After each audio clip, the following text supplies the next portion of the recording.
Struggle की कहानी है या जो इंडिया की जो स्वतंत्रता की कहानी है वो बिना महात्मा गांधी के बिल्कुल अधूरी है। तो महात्मा गांधी के बारे में बात करेंगे, जैसे कि मैंने कल के इंट्रोडक्शन में आपको बता दिया था कि महात्मा गांधी एक पोरबंदर में एक दीवान की फैमिली में पैदा हुए थे। उनके पिता जो थे वो दीवान रहे हैं अपने यहाँ के, और उनको पढ़ने के लिए, लॉ पढ़ने के लिए इंग्लैंड भेजा गया था। जब वो इंग्लैंड में थे तो वहां पर उन्होंने बैरिस्टर की पढ़ाई की, जो लॉ की पढ़ाई होती है, जो इंग्लैंड से लॉ डिग्री मिलती है वो बैरिस्टर की डिग्री मिलती है। और वहां से फिर उनका जो फर्स्ट एक्सपीरियंस रहा है वो साउथ अफ्रीका में रहा है। तो साउथ अफ्रीका में इंडियंस के साथ में बहुत सारे भेदभाव हो रहे थे, और उन भेदभावों में से कुछ तीन जो अहम बातें हैं वो मुझे आपको बतानी है।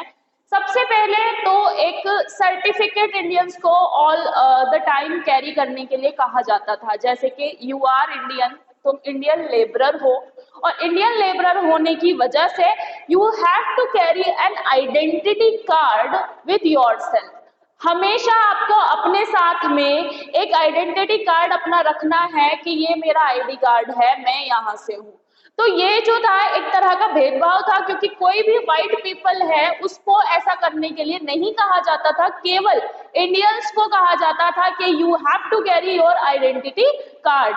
नेक्स्ट इसमें जो मेन मुद्दा आया वो था पोल टैक्स का जो मुद्दा था। पोल टैक्स जो है, जो इंडेंजर्ड लेबर है, इंडियन इंडेंजर्ड लेबर, उन पर एक पोल टैक्स लगाया गया था कि उनको ये जो टैक्स है ये देना पड़ेगा।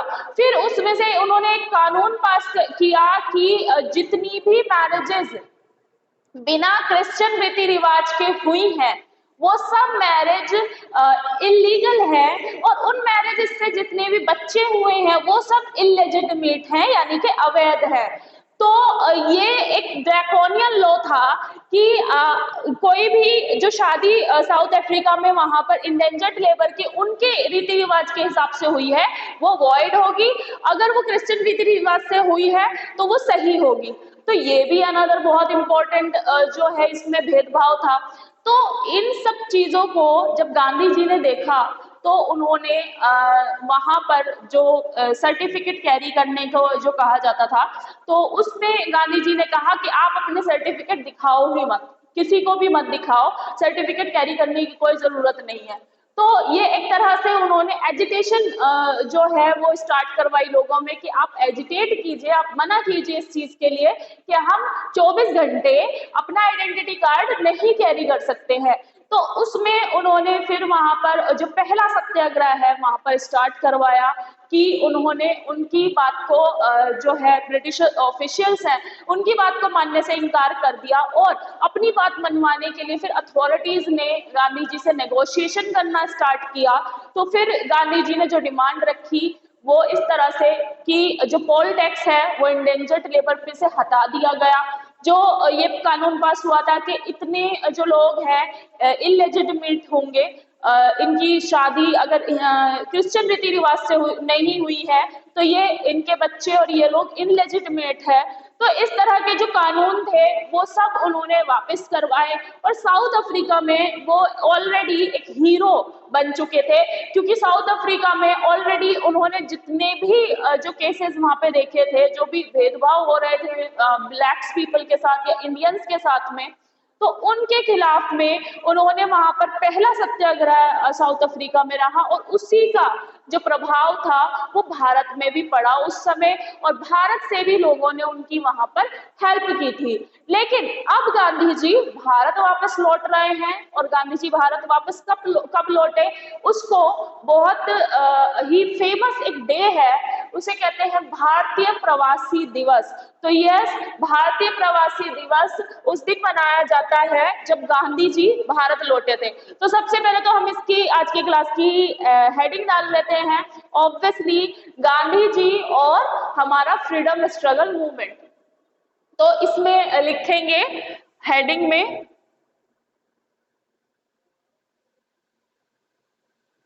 महात्मा गांधी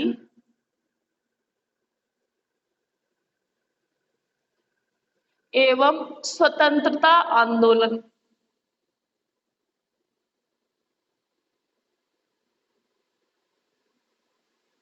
एवं स्वतंत्रता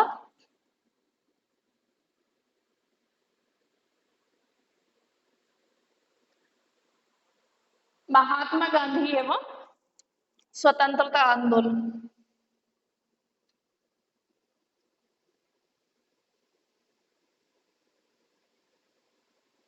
महात्मा गांधी एवं स्वतंत्रता आंदोलन। तो गांधी जी, महात्मा गांधी भारत कब लौटे, सबसे पहले तो आपको ये पता होना चाहिए। तो महात्मा गांधी 1915 में भारत लौटे। भारत लौटे, और ये जिस दिन लौटे थे उसकी एग्जैक्ट डेट मैं आपको लिखवाती हूँ, क्योंकि उसी दिन को, इस दिन को हम भारतीय प्रवासी दिवस के नाम से मनाते हैं। भारतीय प्रवासी दिवस या फिर नेशनल माइग्रेंट्स डे, इमिग्रेशन उसको कहते हैं, नेशनल माइग्रेंट्स डे।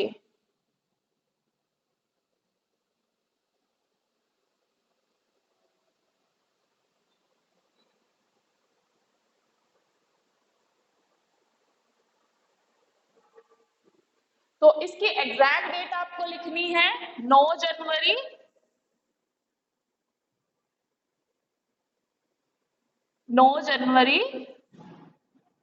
1915। तो इसी दिन को प्रत्येक वर्ष 9 जनवरी को भारतीय प्रवासी दिवस मनाया जाता है।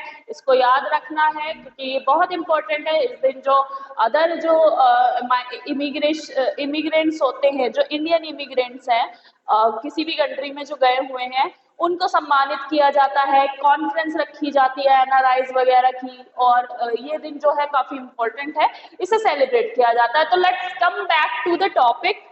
तो टॉपिक हमारा क्या है कि महात्मा गांधी जी साउथ अफ्रीका से अब भारत वापस लौट गए हैं। तो महात्मा गांधी के एक राजनीतिक गुरु थे, पॉलिटिकल गुरु थे, जिनका नाम आप सभी को पता होना चाहिए। और इनके महात्मा गांधी जी के जो राजनीतिक गुरु थे, राजनीतिक गुरु, इनके राजनीतिक गुरु का नाम था गोपाल कृष्ण गोखले। ये क्वेश्चन पूछा जाता है कि महात्मा गांधी के राजनीतिक गुरु कौन थे।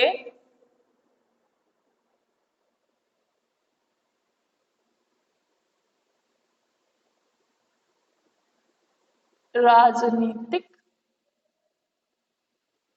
गुरु, इनके राजनीतिक गुरु थे गोपाल कृष्ण गोखले।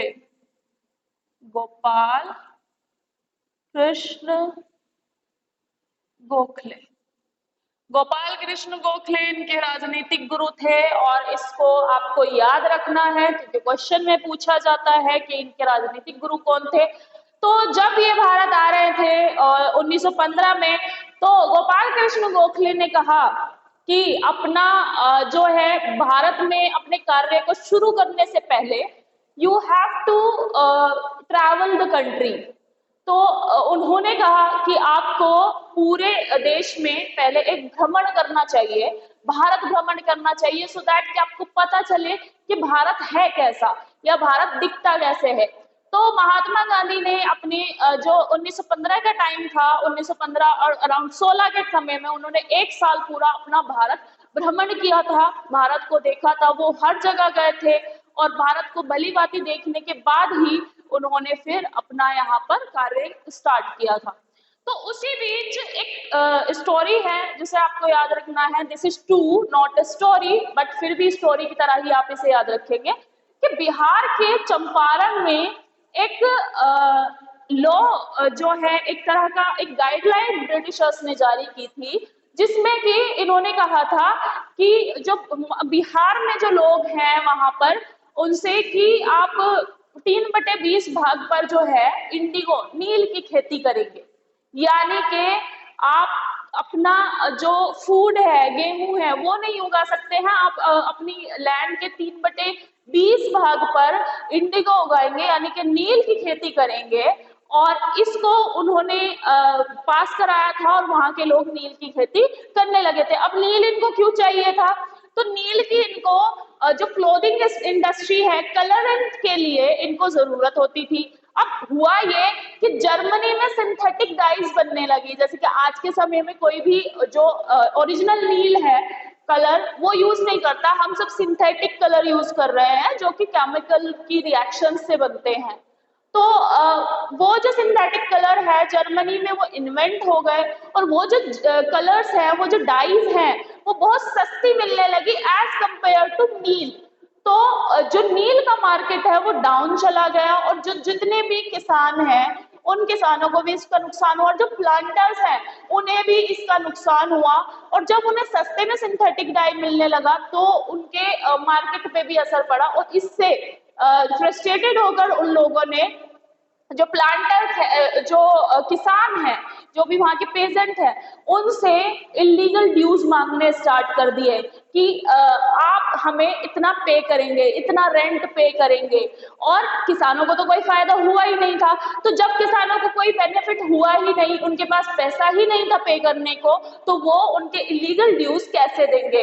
तो इसी केस को लेकर के एक पर्सन थे राजकुमार शुक्ला, वो महात्मा गांधी के पास गए और उन्होंने कहा कि हमारे साथ इस तरह की प्रॉब्लम हो रही है, आप एक बार चंपारण आ जाइए और इस समस्या का समाधान कर दीजिए। तो महात्मा गांधी ट्रैवल किए चंपारण जो है यहाँ पर बिहार में, और उन्होंने पेजेंट से कहा कि आप मत दो, कोई भी पैसा देने की जरूरत नहीं है, इलीगल ड्यूज देने की जरूरत नहीं है। तो पहला जो सत्याग्रह है चंपारण में स्टार्ट हुआ, और उन्होंने वो जो ड्यूज है वो देने से मना कर दिया, और उनके बिहाफ पर किसानों के बिहाफ पर महात्मा गांधी ने उसको नेगोशिएट किया, और बाद में जो प्लांटर्स हैं उन्होंने उनके जो ड्यूज है वो माफ कर दिए, और इवन जो उनका जो पैसा था, जो भी उनके वो बचे हुए थे अमाउंट, वो उनको वापस करवाया। तो चंपारण में जो ये घटना हुई, ये आपको याद रखना है, बहुत इंपॉर्टेंट है। ये पहला चंपारण का सत्याग्रह है जो कि 1917 में हुआ था। यहाँ पर महात्मा गांधी की पहली विजय भारत में हुई। अब इसके बाद महात्मा गांधी जो है चंपारण के बाद फिर से बहुत उनकी जो ख्याति है वो दूर दूर तक जाने लगी, लोगों को पता चलने लगा कि हमारे यहाँ पे कोई ऐसा पर्सन है जो कि इस तरह के कार्य कर रहे हैं और समस्या का समाधान कर रहे हैं। तो उसी को देखते हुए अहमदाबाद में मिल स्ट्राइक हो गई। अब मिल स्ट्राइक में क्या था कि उस समय प्लेग आया था। प्लेग एक बीमारी होती है, तो वो प्लेग आया था, और उस प्लेग की वजह से बहुत सारे प्रॉब्लम्स हुई थी, बहुत सारे लोगों की जानें गई थी, और उस प्लेग के कारण, उस बीमारी के कारण जो बाजार है, मार्केट है और भी बिजनेस है, उनको भी नुकसान हुआ था। तो इसी में जो प्लेग के टाइम पे बोनस दिया जाना था, वो बोनस वहां के मिल स्ट्राइक वालों को नहीं दिया जा रहा था, और उनको उनकी सैलरी भी नहीं दी जा रही थी। तो उसी को देखते हुए जो वहां के मिल स्ट्राइक के लोग हैं उन्होंने अप्रोच किया गांधी जी को, और वहां पर पहली जो मतलब मिल स्ट्राइक हुई, और मिल स्ट्राइक में फर्स्ट हंगर स्ट्राइक थी महात्मा गांधी की इंडिया में। उन्होंने फास्ट ऑन टू डेथ जो है घोषित कर दिया था, हंगर स्ट्राइक घोषित कर दी थी वहां पर जो भी वर्कर्स थे उनके साथ में। और जो वर्कर्स है वो डिमांड कर रहे थे कि 50% जो है हमें दिया जाए हमारे उसका बोनस, लेकिन फिर नेगोशिएशन करने के बाद 35% जो है उनका बोनस और उनकी सैलरी का जो हिस्सा है उनको दिलाया गया, और यहाँ पर भी महात्मा गांधी की जीत हुई। तो अहमदाबाद मिल स्ट्राइक का कहाँ पर हुआ था? ये 1918 में हुआ था। Next we will move on to Kheda. अब खेड़ा में भी जो है बुलाया गया महात्मा गांधी को। खेड़ा में क्या हो रहा था? खेड़ा की भी घटना जो है वो 1918 की है। खेड़ा में बेसिकली क्या हो रहा था कि यहाँ पर जो प्रीजेंट्स हैं इनकी क्रॉप फेल हो गई थी, यानी कि फसल बर्बाद हो गई थी। फसल बर्बाद होने की वजह से हुआ क्या कि इनकी फसल बर्बाद होने की वजह से जो रेवेन्यू देना होता है, जो कर टैक्स देना होता है, वो टैक्स ये नहीं दे पाए ब्रिटिशर्स को। लेकिन फिर भी रेवेन्यू ऑफिशियल इनसे रेवेन्यू मांग रहे थे। गांधी जी ने कहा कि कोई रेवेन्यू नहीं दिया जाएगा और वहां पर जो है पहला नॉन कोऑपरेशन मूवमेंट स्टार्ट हो गया। यानी कि अब जो पीजेंट है वो किसी भी तरह का जो है हेल्प नहीं करेंगे, किसी भी तरह का अन्न अब नहीं उगाएंगे और वो स्ट्राइक उस पे क्या कहते हैं सत्याग्रह करने लगे। अब इस सत्याग्रह का जो है वो ये रहा कि क्रॉप जब फेल हो जाती है तो वो ड्यूज फिर भी मांग रहे थे। जैसे कि क्रॉप फेल हो गई, क्रॉप फेल होने के बाद ना तो उनकी भरपाई हुई और ऊपर से उनको कर देना पड़ रहा था। तो महात्मा गांधी ने किया कि क्रॉप फेल होने की वजह से ये नहीं दे पाए हैं तो वो सब माफ कर दिया जाए। तो उनका पिछले टाइम का भी और आने वाले टाइम का जो उस साल का था वो भी उनका कर माफ करवा दिया गया।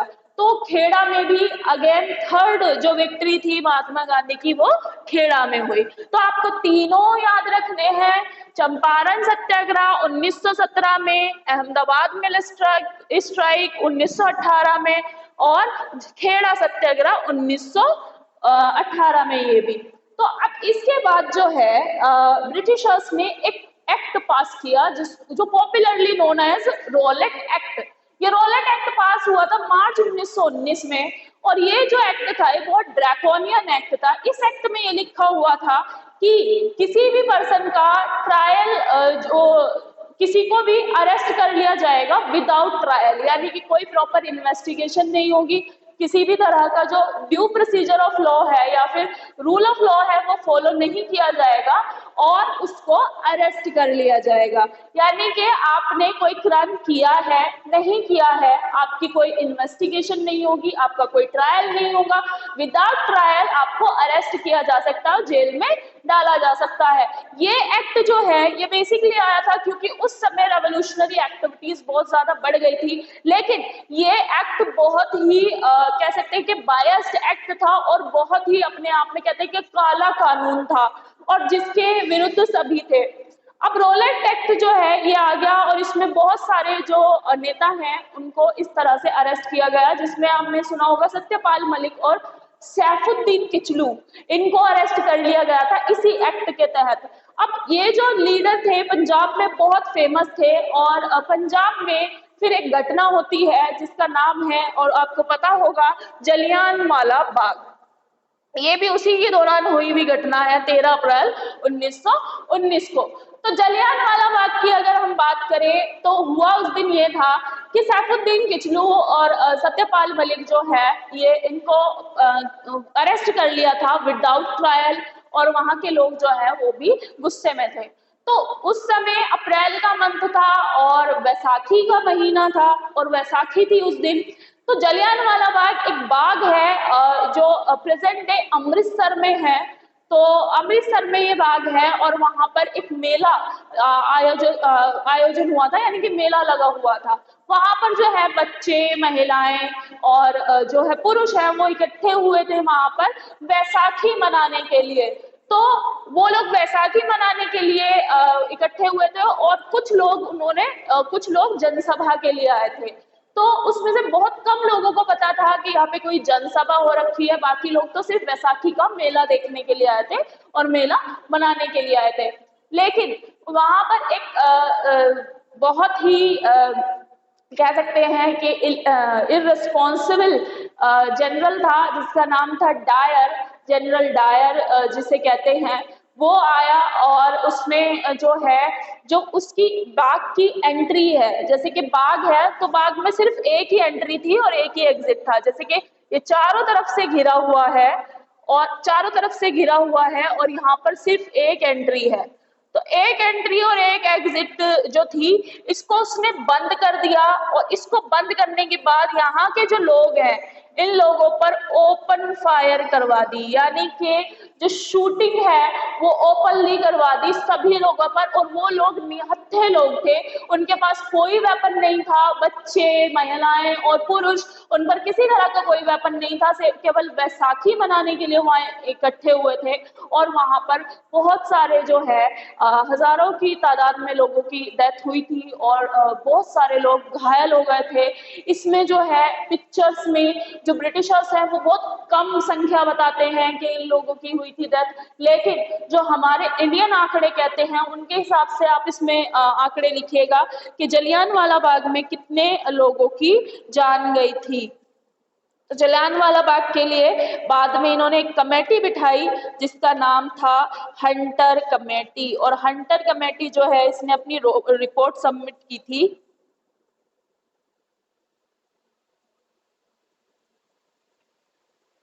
इंडियन नेशनल कांग्रेस के हिसाब से जलियांवाला बाग में कम से कम 1500 के करीब लोग जो हैं ये घायल हुए थे और कम से कम 1000 लोगों की जाने गई थी,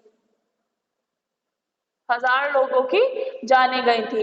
तो इसमें आप लोगों को याद रखना है ये पिक्चर्स, ये जो फिगर है यानी कि ये जो संख्या है, ये संख्या आईएनसी ने दी है, कांग्रेस द्वारा दी गई है, लेकिन ब्रिटिशर्स ने ये संख्या बहुत कम दी है कि 300 के करीब लोग मारे गए थे और इतने घायल हुए थे। लेकिन जो आईएनसी की फिगर है उन्होंने कहा कि 1500 के करीब जो है वो घायल हुए थे और 1000 के करीब लोगों की जान गई थी जलियांवाला बाग में। तो ये जो घटना है हिस्ट्री में ये काले दिन की तरह लिखी हुई है, और जनरल डायर जो है इसको इसके साथ कुछ नहीं किया था। एक हंटर कमीशन बिठाई गई 1919 में, एक हंटर कमीशन बिठाई गई और हंटर कमीशन जो है इसने अपनी रिपोर्ट सौंपी और इसमें इस कमीशन ने कुछ नहीं किया क्योंकि ब्रिटिशर्स की कमीशन थी। बस जनरल डायर को वापस इंग्लैंड बुला लिया गया। जब इसे इंग्लैंड बुलाया गया तो उसका मालाओं से स्वागत किया गया, और क्योंकि उसे नौकरी से निकाल लिया गया तो उसके लिए चंदा इकट्ठा किया गया था सो दैट के वो अपनी जीवन यापन कर सके। तो यानी फॉर ब्रिटिशर्स के लिए उसने इंडियंस को मारा, वो बहुत उनके लिए प्राउड की बात थी। तो ये जो है बहुत ही जो भी घटना है जलियांवाला बाग की बहुत शर्मनाक घटना थी। और अभी भी जो वहाँ की क्वीन है उसकी डेथ हो गई, लेकिन उसने आज तक भी इंडिया से माफी नहीं मांगी है इन पर्सन। वहां के किंग ने इन पर्सन कभी भी पब्लिकली अपोलोजाइज नहीं किया जलियांवाला बाग के लिए। तो जलियांवाला बाग वाला जो है हत्याकांड हुआ, उसके तुरंत बाद जो है महात्मा गांधी ने फिर असहयोग आंदोलन की जो है तैयारियां शुरू कर दी और सितंबर 1920 से असहयोग आंदोलन और इसके साथ आप लिखेंगे खिलाफत आंदोलन भी शुरू हो गया। तो इसके बारे में थोड़ा ब्रीफ में पढ़ेंगे कि क्या है ये असहयोग आंदोलन और खिलाफत आंदोलन। खिलाफत आंदोलन तो बेसिकली हुआ क्या, जलियांवाला बाग जो है ये केस हुआ, इससे महात्मा गांधी जी और सभी लोग जो है भारत में वो स्तब्ध थे कि इस तरह की घटना हमारे यहाँ हो रही है। और इससे जो हमारे यंग जो रेवोल्यूशनरीज हैं वो भी बहुत गुस्साए हुए थे, और इसमें जो असहयोग आंदोलन है ये इन्होंने वो लॉन्च किया जिसे हम नॉन कोऑपरेशन मूवमेंट भी कहते हैं। तो नॉन कोऑपरेशन मूवमेंट बेसिकली इन्होंने इसलिए स्टार्ट करवाया था सो दैट कि जो वॉर चल रहा था, सबसे पहले तो उस वॉर में हमारा कोई किसी भी तरह का रोल नहीं होना चाहिए था। आफ्टर द वॉर जो ब्रिटिश गवर्नमेंट है ये अपने वादों से मुकर गई एज यूजुअल, जैसे ही करते आए हैं वैसे ही कि हमें सेल्फ गवर्नमेंट की बात हो रही थी, इंडियंस का रिप्रेजेंटेशन की बात हो रही थी कॉन्स्टिट्यूंसीज में, असेंबलीज में, लेकिन किसी भी तरह का रिप्रेजेंटेशन इंडियंस को नहीं दिया गया। और फिर से हम ऐसा फील कर रहे थे कि हमने इन लोगों के लिए कुछ किया है लेकिन इन रिटर्न हमें कुछ नहीं मिला। तो ये सारी चीजें थी। उसके अलावा मुस्लिम्स जो है या मुस्लिम लीग और मुस्लिम्स जो है इंडिया में वो किस बात से गुस्साए हुए थे ब्रिटिशर्स से, तो आपने सुना होगा टर्की में ओटोमन एम्पायर था और ओटोमन एम्पायर के कोलैप्स के बाद वहां पर खलीफा का रूल आ गया था, और वहां पर जो खलीफा का रूल था उसको बहुत हॉली माना जाता है, इंडिया में भी और अदर कंट्रीज में भी, लेकिन इंडिया में ज्यादा माना जाता है। तो इंडिया में वहां के जो खलीफा है उसको अपने लिए एक रिलीजियस हेड माना जाता है हमारे यहाँ के मुस्लिम द्वारा। तो वो जो खलीफा है उसको ब्रिटिशर्स ने हटा दिया था, और इसी वजह से, क्योंकि सेकेंड वर्ल्ड वॉर में तुर्की भी था, फर्स्ट वर्ल्ड वॉर में तुर्की भी था, तो तुर्की को तुर्की का जो हेड है वहां तुर्की से हटा दिया था, और इन्होंने अपना जो हेड है वो वहां पर रख दिया था। मतलब ब्रिटिश ने कुछ पल के लिए जो तुर्की की पोजीशन है वो अपने हाथ में ले ली थी। अब इसकी वजह से हम पे क्या असर पड़ा, क्योंकि हम रिलीजियस हेड मानते हैं यहाँ के, यानी इंडियन मुस्लिम्स जो है उसको रिलीजियस हेड मानते हैं वहां के खलीफा को, और वहां के खलीफा को इन्होंने हटा कैसे दिया, इसी वजह का इसी का जो गुस्सा है मुस्लिम लीग में भी था और यहाँ के मुस्लिम्स में भी था, और उसके अलावा भी मुस्लिम्स के साथ भी बहुत अच्छा नहीं ये लोग कर रहे थे, जो जो प्रॉमिस किए थे वो प्रॉमिस कोई पूरे नहीं हुए थे, इस वजह से मुस्लिम्स में भी गुस्सा था। तो जो अली ब्रदर्स हैं, जिसमें कि एक ब्रदर का नाम है शौकत अली ब्रदर्स ने गांधी जी के साथ हाथ मिला लिया और नॉन कोऑपरेशन के साथ साथ खिलाफत मूवमेंट भी स्टार्ट किया।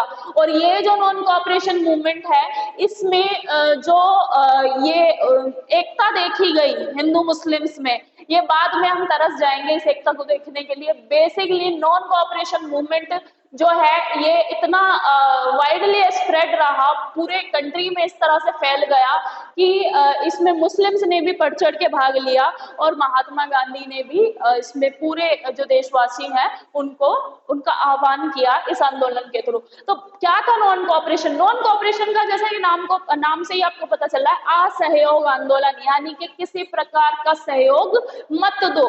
किसको? ब्रिटिशर्स को। ब्रिटिशर्स को किसी प्रकार का सहयोग मत दो। और गांधी जी ने आवाज लगाई कि अगर आप स्टूडेंट है पढ़ाई छोड़ दो, इनके कॉलेजेस में मत जाओ, और अगर आप ऑफिस में हैं तो आप इनके ऑफिस में मत जाओ, दफ्तर में मत जाओ, वकील हैं कोर्ट छोड़ दो। तो इस तरह का असहयोग, यानी कि इनके कार्य में कोई भी किसी भी तरह का सहयोग आप मत करो। इवन आर्मी से भी कहा गया कि अगर आपसे कहा गया कि इंडियंस पे गोली चलाओ तो इंडियंस पे गोली मत चलाओ, आर्मी छोड़ दो। तो इस तरह का आर्मी में भी म्यूटनीज आ गई, और कुछ समय के लिए इन्होंने आर्मी में न्यूज़पेपर तक जाने बंद कर दिए थे, ताकि आर्मी मैन को ये पता न चले कि बाहर कंट्री में क्या चल रहा है। तो ये था, और इसमें महिलाएं, बच्चे, पुरुष, स्टूडेंट और जितने भी वर्किंग थे सभी ने बढ़ चढ़कर भाग लिया नॉन कोऑपरेशन मूवमेंट में। और इसमें जो बाकी इनके प्रोडक्ट्स थे या कुछ भी था उनका यूज करना बंद कर दिया था ब्रिटिशर्स का, और नॉन कोऑपरेशन मूवमेंट ने एक जोल्ट दिया, एक बिग जोल्ट दिया ब्रिटिशर्स को, और ब्रिटिशर्स को लगा कि अचानक क्या हो गया है। तो नॉन कोऑपरेशन मूवमेंट बहुत सफल रहा, लेकिन इसके बाद एक घटना हुई जो कि चौरी चौरा कांड के नाम से जानी जाती है। तो चौरी चौरा जो है प्रेजेंट में ये गोरखपुर डिस्ट्रिक्ट में स्थित है ये जगह। तो यहाँ पर क्या हुआ, यहाँ की पुलिस ने कुछ बदतमीजी की थी वहाँ के लोगों के साथ में, तो उससे गुस्साए लोगों ने पूरे पुलिस स्टेशन में आग लगा दी थी, और अराउंड 22 पुलिसमैन जो है उनकी डेथ हो गई थी। अब इस बात से गांधी जी बहुत ज्यादा चिंतित थे, और उन्होंने इस समय नॉन कोऑपरेशन मूवमेंट वापस ले लिया कि अब नॉन कोऑपरेशन मूवमेंट आगे नहीं बढ़ा जा सकता, क्योंकि ये वायलेंस में आ गया था।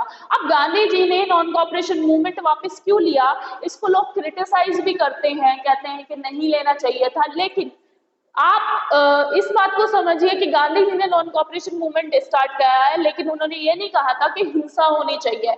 उन्होंने हमेशा अपने आंदोलन को अहिंसक रखा, जिसमें किसी भी पर्सन को इतना सा भी नुकसान ना हो, फिजिकली इंजर्ड ना हो वो पर्सन। और आपको ये चीज है कि जो ब्रिटिशर्स है, अगर आप कहीं पर जाकर बैठ गए और वहां पे शांति से अपनी बात के लिए आग्रह कर रहे हैं तो वो कुछ नहीं कर पाएंगे, लेकिन अगर हम वहां पे पत्थरबाजी करेंगे, आप उनको जाकर मारेंगे, तो उनके पास एक ग्राउंड मिल जाता है आपको अरेस्ट करने का। तो यही बात गांधी जी ने कही कि अगर आप हिंसा का प्रयोग करोगे तो उनको एक एक्सक्यूज मिल जाएगा आपको अरेस्ट करने का, आपको डिपोर्ट करने का। लेकिन अगर आप अहिंसक रहेंगे, हिंसा नहीं करेंगे, तो आपको कोई भी हाथ नहीं लगा पाएगा। तो ये जो है चौरी चौरा कांड के बाद इन्होंने ये वापस कर लिया असहयोग आंदोलन, और खिलाफत जो मूवमेंट है ये भी धीरे धीरे खत्म हो गया, क्योंकि जो तुर्की है वहां पे मुस्तफा कमाल पाशा ने तुर्की को सेक्युलर स्टेट बना दिया। सेक्युलर स्टेट का मतलब है कि तुर्की का कोई धर्म नहीं है, तुर्की में जो लोग हैं वो धर्म निरपेक्ष रहेंगे। और मुस्तफा कमाल पाशा ने तुर्की का जो डेवलपमेंट है वो यूरोपियन मॉडल में किया, और इस कारण जो है खिलाफत इशू भी अपना रेलेवेंस खो दिया। फिर उसके बाद जो है हम रुक करते हैं थोड़ी रेवोल्यूशनरी एक्टिविटीज की तरफ। तो हमारे यहाँ पर उस समय, जैसे कि हमने कल पढ़ा था, महाराष्ट्र में, बंगाल में, पंजाब में रेवोल्यूशनरी एक्टिविटीज हो रही थी, कुछ ऑर्गेनाइजेशंस बन रही थी, जैसे हमने युगांतर सुना और अभिनव मित्र मेला सुना हमने, अभिनव भारत जो सावरकर वाला था। तो इसमें हमने बहुत सारी चीजें सुनी। अब इसमें एक और ऑर्गेनाइजेशन है जो कि बहुत फेमस है, जिसका नाम है हिंदुस्तान रिपब्लिकन एसोसिएशन। और हिंदुस्तान रिपब्लिकन एसोसिएशन जो है ये कानपुर में इसकी जो शुरुआत हुई थी वो राम प्रसाद बिस्मिल द्वारा की गई थी। राम प्रसाद बिस्मिल। तो राम प्रसाद बिस्मिल ने इसकी शुरुआत की थी, और इसमें काफी लोग थे, अशफाक उल्ला खान और जो अदर है वो भी इसमें थे, काफी लोग थे। तो इसकी शुरुआत हुई थी हिंदुस्तान रिपब्लिकन एसोसिएशन की, और इनका जो मेन मकसद था वो इन्होंने एक बनाया था कि ब्रिटिश ऑफिशियल्स जो है, पॉपुलर ऑफिशियल्स हैं, उनको मारना है और रॉबरी के थ्रू इनका जो ऑफिशियल कैश है वो लूटना, सो दैट कि अपने को फंड कर सके। और बेसिकली इनका जो स्टाइल था वो रॉबिनहुड टाइप का था, कि जो ये लोग हैं ब्रिटिशर्स, इनको लूट के या इनको मार के ये लोग क्या करना चाहते थे, एक तरह का रेवोल्यूशन लाना चाहते थे, और इसमें ये काफी हद तक सफल भी रहे। तो हिंदुस्तान रिपब्लिकन एसोसिएशन 1924 में बनी, हेडक्वार्टर कानपुर में, रामप्रसाद बिस्मिल द्वारा। और इसमें एक घटना हुई काकोरी रोबरी। तो काकोरी रोबरी जो है ये बहुत फेमस है, और ये डकैती के लिए जानी जाती है, काकोरी रोबरी 1925 में। और इसमें जो लीडर्स थे, जैसे कि रामप्रसाद बिस्मिल और अदर भी थे, जिनका नाम आपको याद रखना है काकोरी रोबरी में, दैट इज, अभी इनके नाम मैं आपको क्लियर बता देती हूँ, सो दैट कि आप इसको याद रखें। काकोरी रोबरी, काकोरी रोबरी में बिस्मिल, अशफाकुल्ला खान, रोशन सिंह और राजेंद्र लहरी, इन सबको फांसी हो गई थी। तो काकोरी रोबरी जब हुई थी, तो काकोरी रोबरी में रामप्रसाद बिस्मिल, अशफाकुल्ला खान, रोशन सिंह और राजेंद्र लहरी, इनको फांसी दी गई थी, और बाकी लोगों को डिपोर्ट कर दिया गया था। तो काकोरी रोबरी हुई थी 1925 में।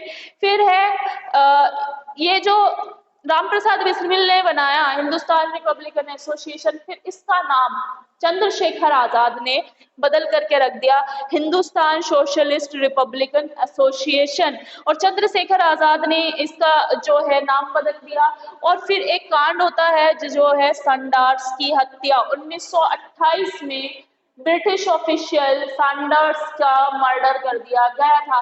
तो जब सैंडर्स का मर्डर कर दिया गया था, तो इसमें भगत सिंह, बटुकेश्वर दत्त और सुखदेव जो हैं, इनके नाम आए थे। और उसके बाद इन्हीं लोगों ने जो जनरल लेजिस्लेटिव असेंबली है उसमें बम फेंका 1929 में।